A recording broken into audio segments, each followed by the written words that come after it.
Good Monday morning. Today's a big day for us. I'm on my way to Coeur d'Alene right now to buy parts for our septic tank.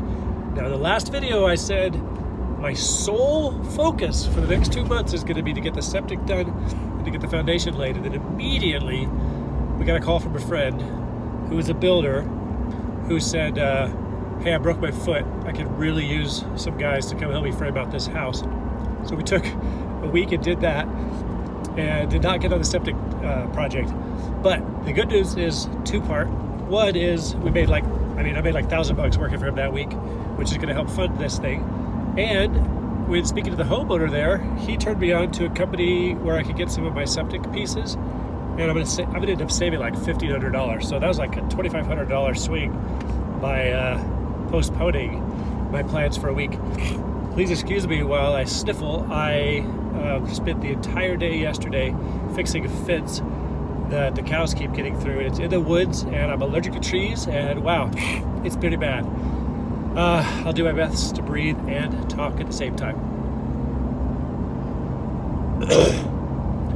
So I'm on my way to Coeur d'Alene. I got the trailer on. You can see it back there? No, you can't. It's kind of dangerous. I can't even tell it's back there. This is a big truck. It's not a huge trailer. There's nothing on it. So I can't feel it and I can't see it. So I've got to constantly remember that there's a trailer back there, especially once I get into town.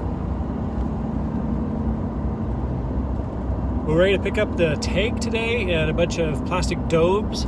I think I need 63 plastic domes that go in the ground.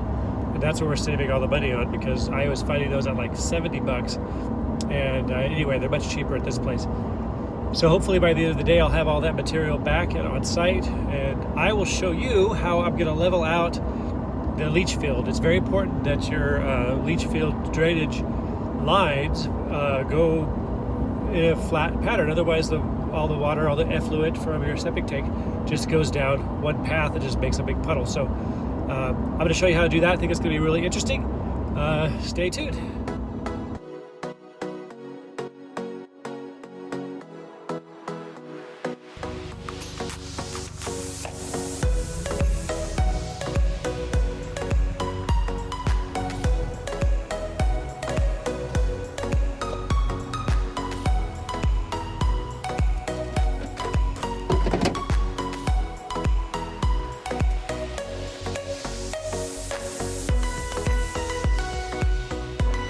Well, it's shaping up to be a pretty expensive day, but I found everything I needed in one place in Coeur d'Alene. The place is called RC Worst Supply, and it's on Best Street. You won't believe me, but yeah, RC Worst is on Best Street in Coeur d'Alene. Highly recommend them. Bunch of cool guys. They helped me out. Didn't make me feel stupid at all, which is great. I mean, I'll pay extra money to make sure people don't make me feel stupid. Back on the road, headed home.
You are excited. I'm super excited. You've never used a water level before. No. Nobody ever has. I Except think for you have. the Romans. All right.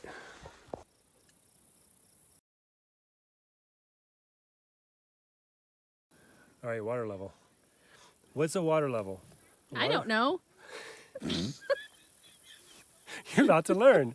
YouTube audience and my wife and camera person. A water level is an alternative to a laser level. So, okay. All right, this is a water level. What's a water level? It is a tube with water in it. Not complicated. What I've got going on right now is this is a stick. I have literally taped a tape measure to this stick, and I've taped a tube to that stick. I've also put a little stake because I don't like holding it. So that stake is just holding it in the ground. What we did is this. We take the tube. We take some water. We put some red dye in it because this is YouTube and you can't see clear water on YouTube. And the water will seek the same height. You see this? Up, down, up, down. As I move, it moves. These two levels will try to attain the same height. So there's two things I'm going to do with this. One of them is I'm going to determine how much drop I have over a certain distance. I'm going to try to keep that from happening every time. So what I can do is I can move this level, come down here, and as I move to a certain spot, stake this in the ground, the water will come up to a certain point. Now, water levels are kind of cumbersome and a little slow. You see how long it's taking to level out? But it's going to level out. And for most of what we're doing, it doesn't have to be like 100% precise. Once that levels out, I'm going to move this tape down to 0. All right, I'm going to go for a little walk. As I walk, the level, I'm going downhill, the level will rise in my tube.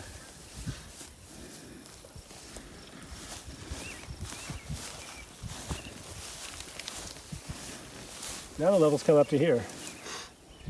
It's going to settle out a bit because I took a little walk. And as it comes up here,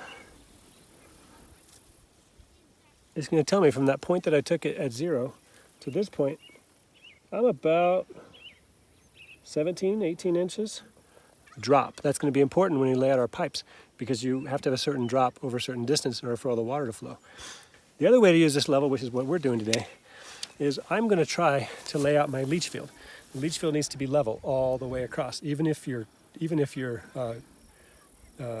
trenches have to follow a curve, they're going to stay level. It's like, imagine a topographical map. All those lines are at the same level. So we're going to start over here where this is the center of our leach field. And I'm going to stick this in the ground here. I've made a little mark here with some spray paint.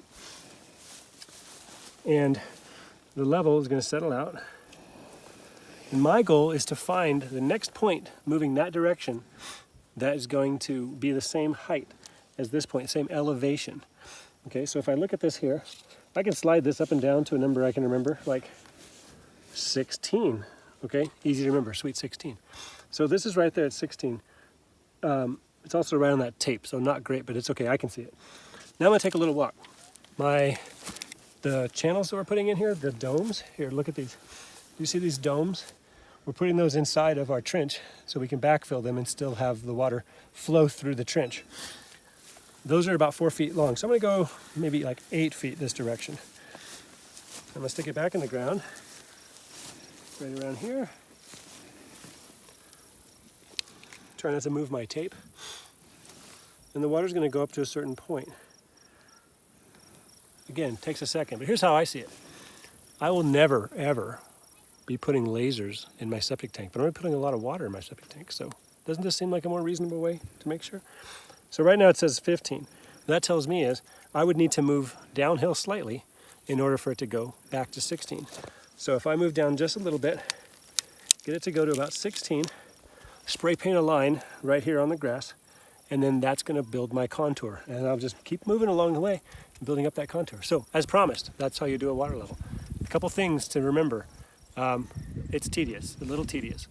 If you get a bunch of bubbles in here, it's not going to work real well. So what I do is as soon as I fill it, I just walk down the hill. I just drain a whole bunch of it back into another bottle so that I don't have any bubbles in here. And if you drop it, it just is going to like drain out. So see this? What a disaster. Oh, yeah, it's a mess. And if you put red dye in it, it's going to get all over you. That's how you use a water level. Thanks for watching. See you on the next one.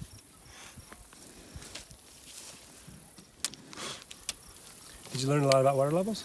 A little bit. Did I make any references to ancient Rome? I don't think so. This is what they did in ancient Rome. They didn't have lasers, you know? Oh, maybe you did say that. But they also didn't have plastic tubing, so I don't really know.